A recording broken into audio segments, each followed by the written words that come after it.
We are in the workshop at Target Center working on building some bee houses. I'm going to walk you through how to build a few different models. Right now I am marking all of these boards. I have a 1" by 8" by 4" board for the advanced solitary bee house, and I have a 1" by 8" by 8" board for the bumblebee house. There are some super simple, easy markings that help fit it all onto one board, and those templates are on the website. These boards are marked and ready to be cut for both the advanced and bumblebee house, and we're going to get those cut and be right back.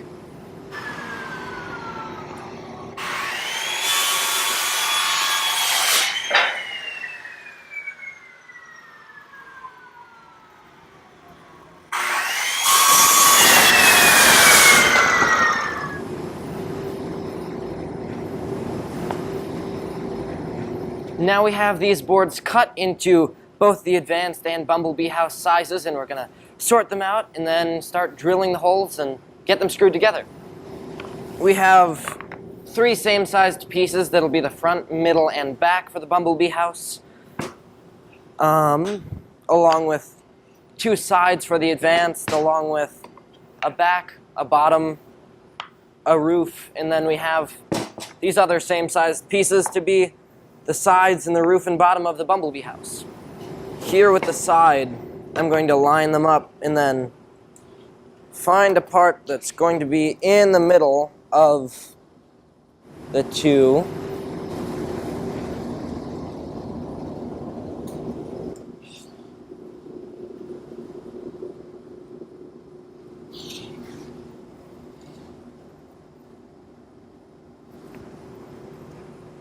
And I'll do that on this other side as well.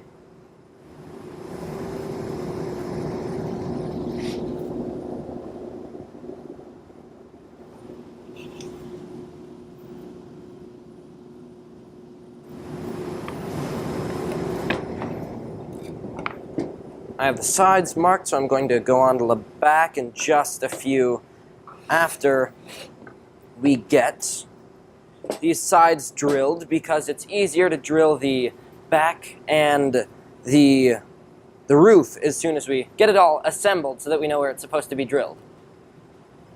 I'm going to go get these pieces drilled and I'll be right back. So these holes that I'm drilling on the sides for an advanced solitary bee house will ultimately be for helping the screws to go in a little bit easier when we get those all assembled. And now we're going to head back over and start screwing some things together. Here I just have a clamp to hold it down and make it a little easier to screw together because it'll hold it all in place for me. Let's see. This way will probably work. If you don't have clamps, you can use a friend's help, family member, just to help hold everything in place.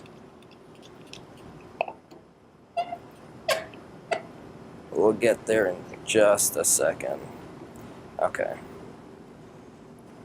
Ooh.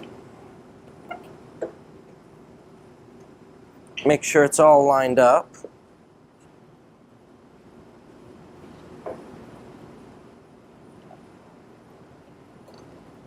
I've also used some other stacks of wood just right under it to help prop it up a little bit.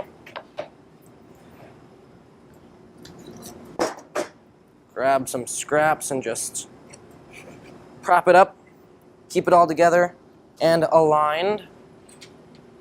And now we're going to grab a couple of screws, pop the safety glasses back on, and alright, now we're going to put the screw into this side, attach this side to the bottom,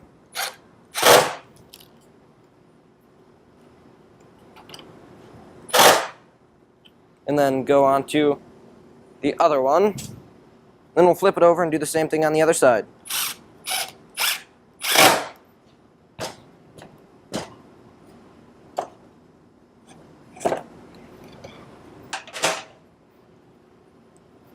Let's see. Here I'll take this one and probably just put some wood inside of there to help level it out. Just like that.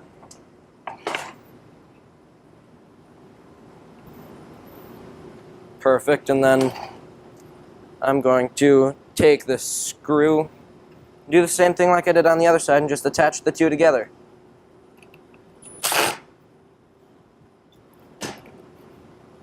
Line it all up.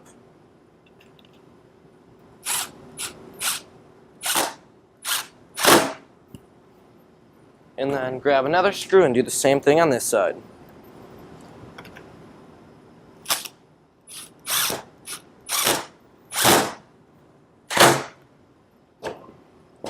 There we go. Now we have the sides attached to the bottom piece. And we're going to mark where we want to drill on the back. Move these off to the side. And we can look and see by just lining up with the edges where we're going to want it to drill through, because we'll want to center it off of this board here so that it doesn't go out of side or split down the middle. So I'll do that back here and mark it in a place a little further up the edge than down here at the bottom, otherwise those screws will run into each other.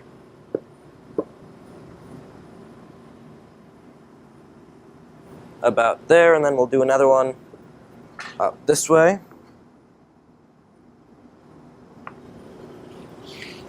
And then again over on this side.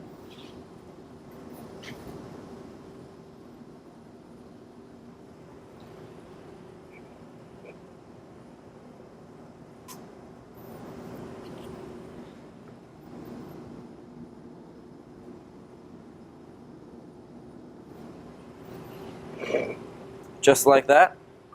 And then we can mark the roof while we're at it so we can drill all of that in one go as well.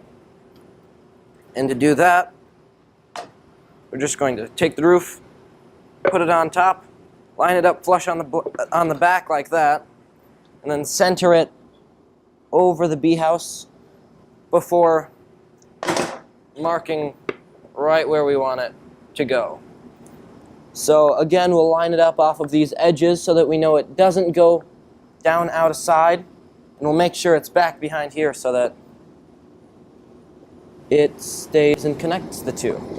Follow the line across and then do the same thing over here.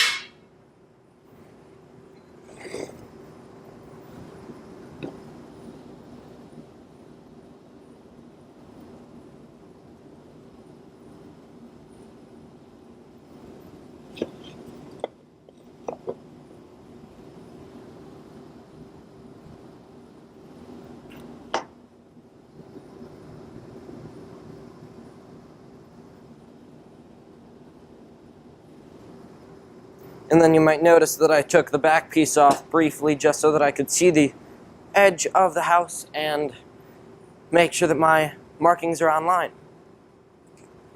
Now I'm going to take these two pieces, go drill those pilot holes, and I'll be right back.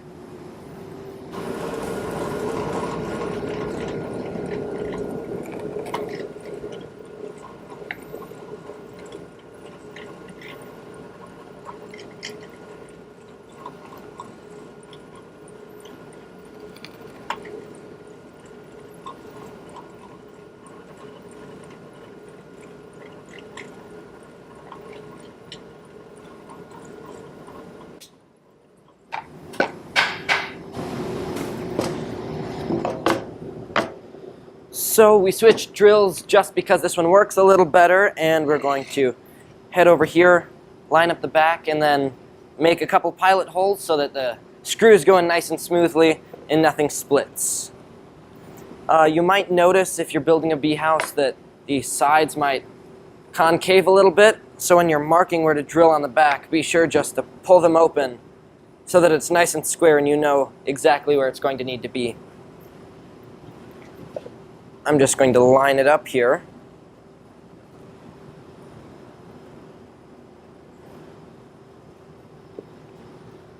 Let's see.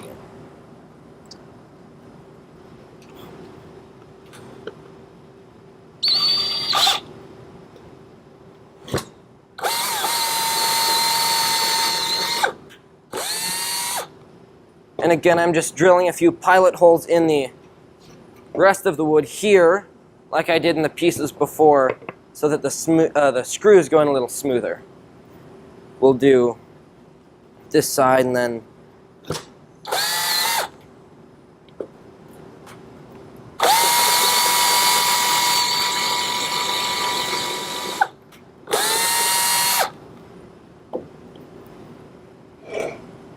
we'll get that attached so that we can pull this side out and line it all up.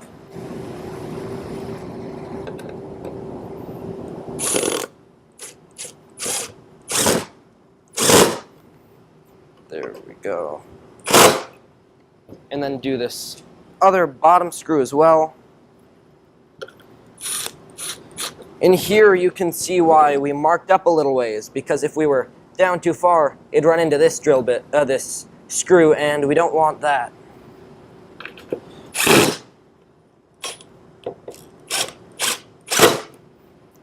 There we go, and then we're going to do on this side what we did over here. But you can see that we need to pull it out a little ways so that everything lines up just right. So to do that, you can either place some wood inside of there to help pack it out a little bit. Take this and just pull the wall out, place it in there, and help bring it out. Just some scraps, or you can have someone help you hold it open. Here, I'm just going to kind of pressure fit it so that it's in just the right spot like that. Grab the drill to drill some pilot holes again.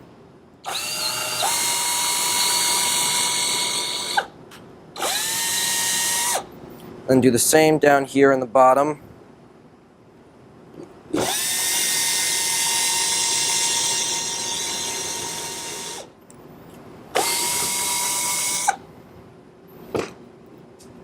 We'll pull the packing out, set that off to the side again, and we will get this top screw in to help hold the side out, and now you can pry it out again, and this screw will help keep it in place where you need it to be.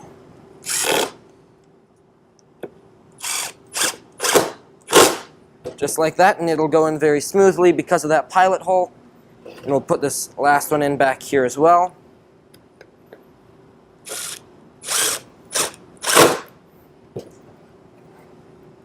In there you might find a little gap like that, so all you have to do is back it out a little bit, put some pressure down on there. Yeah. And then put some pressure on. Make sure the drill's in the right direction, going in the right mode, and then gently screw it in there.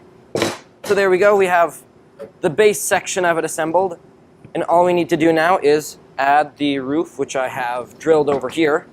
And to do that, again, we want to line it up flush back here in the back.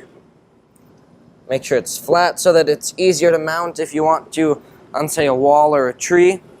Then make sure it's centered out here so that our pilot holes line up. And then we're going to take the drill again, drill some pilot holes into this section up on the top so it goes in smoothly like the last ones.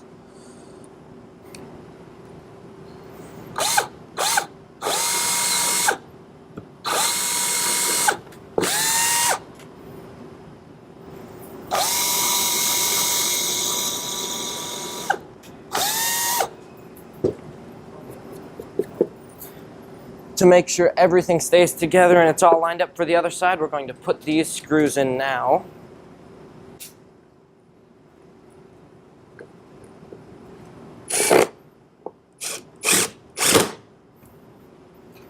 One and number two.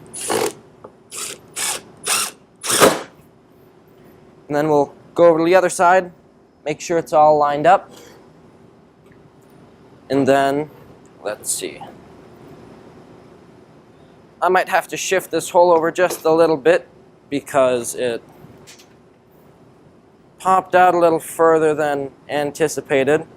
But that's alright because we'll be able to drill these holes again with the hand drill. So just line it up, press straight down, and go all the way through both, just like that. And then we'll do the same up front here. These holes that I initially drilled were a little off center with this front piece, so I wanted to re-drill those and make sure that it doesn't go through the wrong way.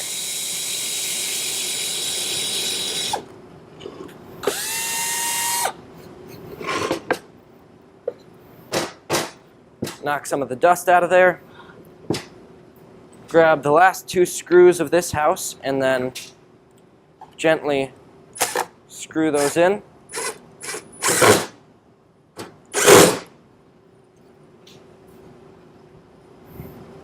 Now the final screw.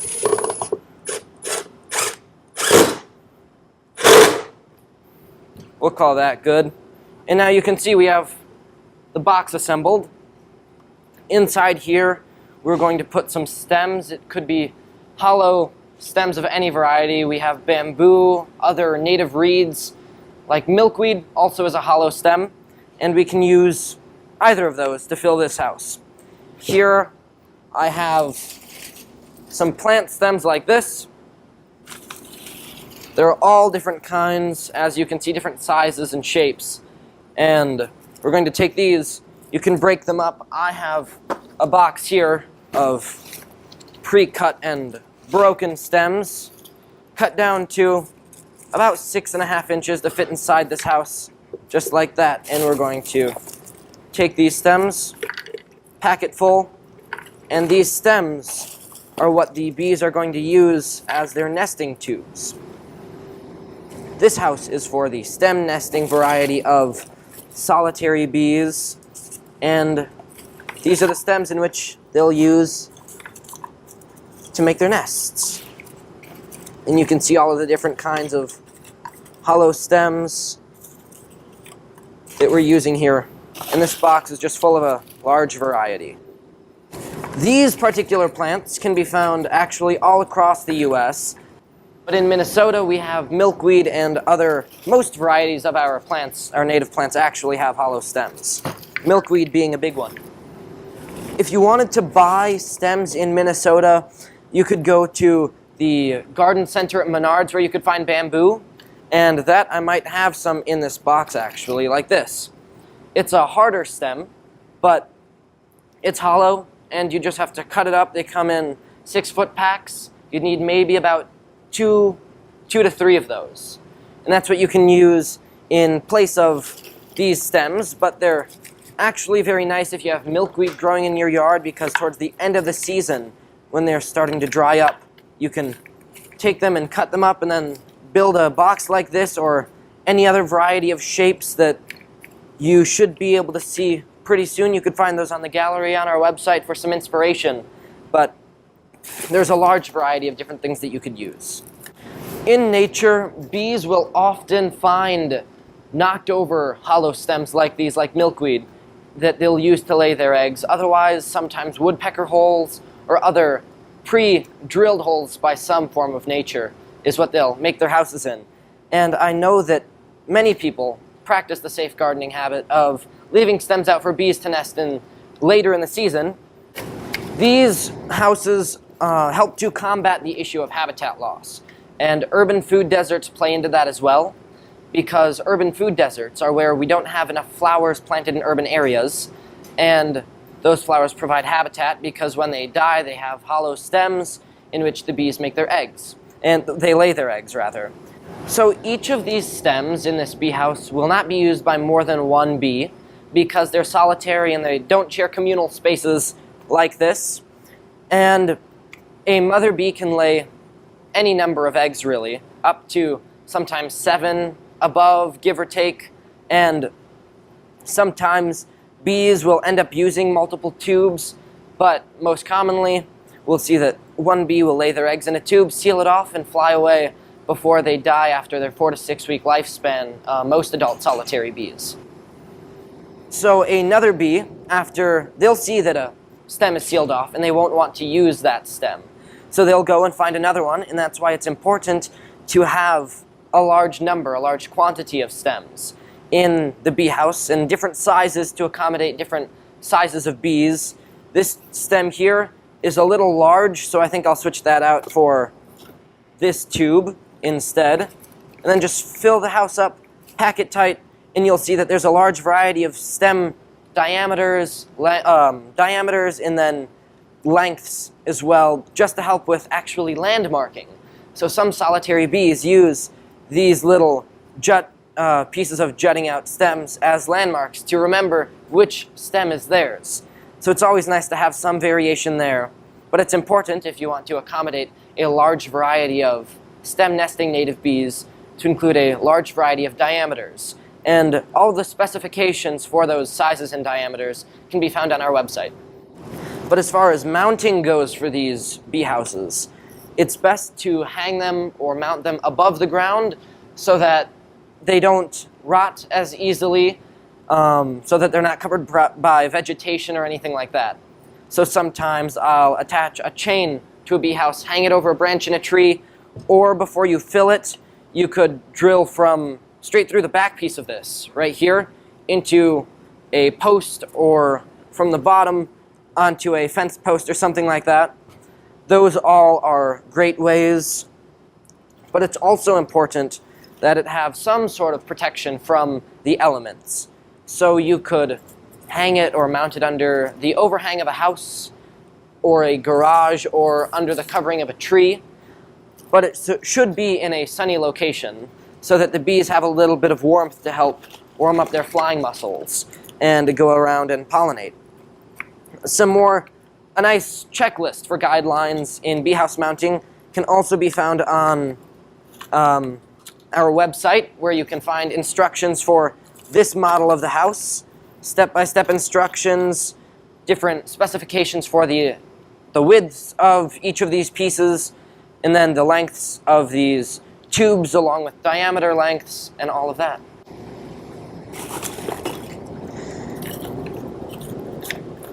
There are also some maintenance tips on our website that are important when having a solitary bee house. Those include different steps for different kinds of houses. But with this house in particular, the easiest thing to do is once you see that a bee has excavated its way out of the tube, you can just remove the tube and replace it with a new one. And because these stems have come from nature, you can actually just set them on the ground in case there are any bees that have yet to emerge. When a bee is going to use one of these tubes, you'll see that once they're done laying their eggs, the tube will actually be capped off with a different material depending on the bee. Mason bees use mud, leafcutter bees use leaves, and you'll be able to tell when the bees have emerged because that front ceiling will actually be broken through. And that will be your indicator that the bees have begun to emerge or have emerged. And like I mentioned, because they are natural stems, you can set them on the ground in case there are any bees that have yet to emerge. Fluff it up a little bit. Throw a few more smaller tubes up in the corner. So at any really hardware or home improvement store like Menards, Home Depot, you can find all of these materials, sometimes with the exception of stems, because those can be found elsewhere, around $10 to make this particular house, because it's made from one board, and that board, if you get, say, a standard board or a quality board, around $4 or $5, and then if you opt for the bamboo option, those are about $2 or $3 a pack as of now, and you only need about 2 of those, so a grand total comes up to be around $10 or so. This bee house, you could go through before you fill it with stems and drill through the back into a fence post or a tree, something like that, a place where you would like to mount it, or you could go through the bottom before you fill it into a post of sorts that you could place in the ground, or you could attach chain to the sides, hang it over a branch in a tree. You could also find a way to secure it on a higher level piece like a rock. But really, the three main ones that I've seen take effect are drilling through the bottom into a fence post, drilling through the back into another post or something like that, or using a chain to hang it in a tree. So it's important to be patient with bees because they may not always take up residency within the first season. The bee house that I had in my backyard took a few seasons actually to get acclimated to the area and for bees to start using it. But I'm not sure how many stems are in this bee house, but it is possible for each of the stems to be used and multiple bees to be in each one. So you can actually decorate these almost any way you want as long as it's an unscented and unchemical. It's not a chemical, not scented. Those are the two key components. Also, when building a bee house, it's important to use untreated wood and wood that is not cedar, because cedar species, some of them actually have insecticidal properties, and that's why people make closets out of cedar. So we want to be sure not to use cedar and not to use treated wood. But as far as decorating goes, people use paint. I'm going to grab a weatherproof sticker here that 3M made for us. And this one has a clear backing, so it looks super cool over the wood finish. I'm just going to line it up on the side, even it out, and then take this smoother and put it on.